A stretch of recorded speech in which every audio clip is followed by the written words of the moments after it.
So, yun po, naputol natin yung verse na binasa natin.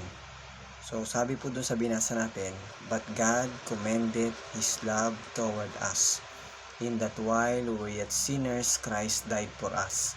So, sabi po ng verse, mga viewers, minahal po tayo ng Diyos, tayong mga makasalanan.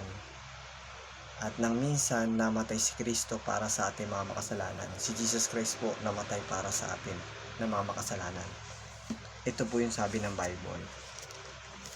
Sabi po yun sa 1 Corinthians chapter 15 verse 3 to 4. Ito po yung kinamatayan ng Panginoon Jesus. Sabi dito, "For I deliver unto you first of all that which I also received, how that Christ died for our sins according to the scriptures." Verse 4, "And that He was buried, and that He rose again the third day, according to the scriptures."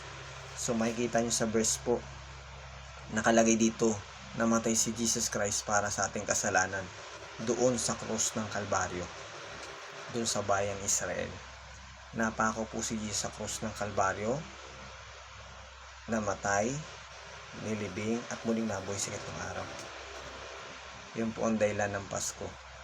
Si Jesus Christ po ay nagsuffer sa cross to pay our sins according to the scriptures po. Binayaran yung ating kasalanan doon sa cross ng Kalbaryo upang maligtas po tayo doon sa impyerno.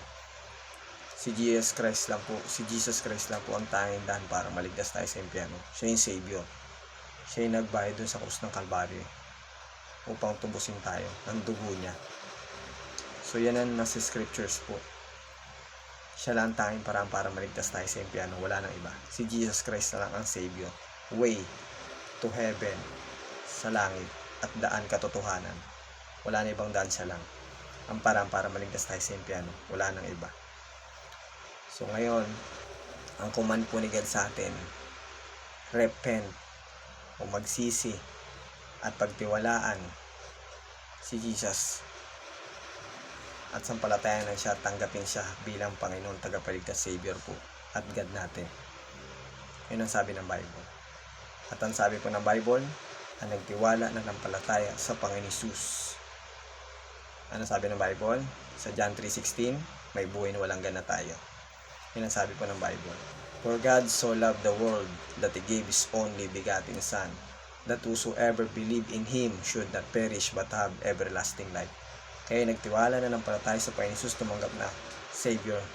Tinanggap mo si Jesus Savior ng buong puso, pinagtiwalaan, sinampalatayanan mo, sabi ng Bible, save ka na.